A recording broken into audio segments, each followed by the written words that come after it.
Günaydınlar. Dikiş sınıfı güne hazır. Kursuma daha çok yeni başlayan bir kursiyerim evde kendi kalıplarını Burada dergisinden çıkartarak hazırlamış ve getirmiş. Benim de çok hoşuma gitti. Biraz kalıp ayrıntısı sizinle paylaşmak istiyorum. Kalıpların üzerinde olması gereken şeylerle ilgili. Bakın. Modelin resmini çizmiş.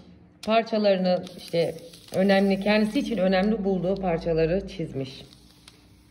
Kalıp parçalarını numaralandırmış. Benim biliyorsunuz baş tacım burası nedir hep beraber söylüyoruz.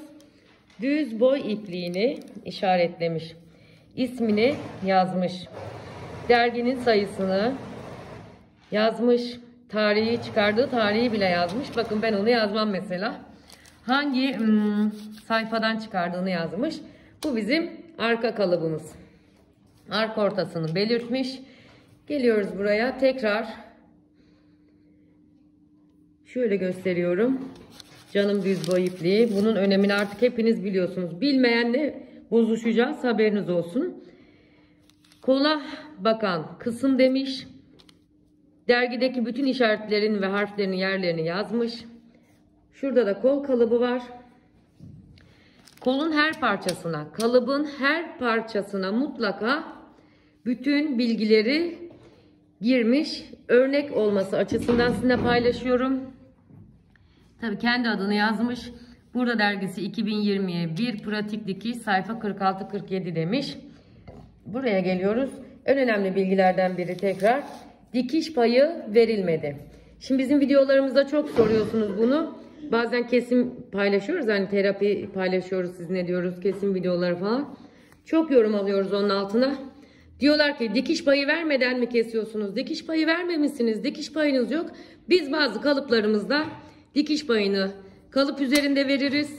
Şablonlarız.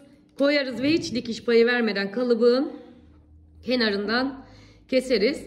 Bu dikiş payı verilmemiş bir kalıp. Yani ne demektir? Bunu kumaşa yerleştirdiğimiz zaman dikiş paylarını kumaş üzerinde çizeceğiz. Kalıplarını da dosyalamış Sinem Hanım. Böyle bir şey oluşturmuş. Hepsini onun içine listelemiş. Kumaşımız bu.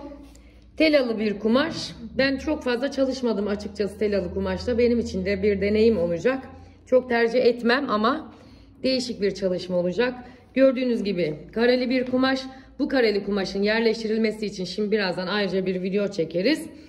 Daha kalıpları kumaşa yerleştirmedik. Çıkıp çıkmayacağını da bilmiyoruz. Ama bununla ilgili de eğer sorularınız varsa alabilirim yorumlar kısmına. Şimdilik videomuz bu kadar. Enine koyduğuma da bakmayın. Bu kalıpların hepsi boyuna bu şekilde dönecek. Çekim yapabilmek için böyle koydum.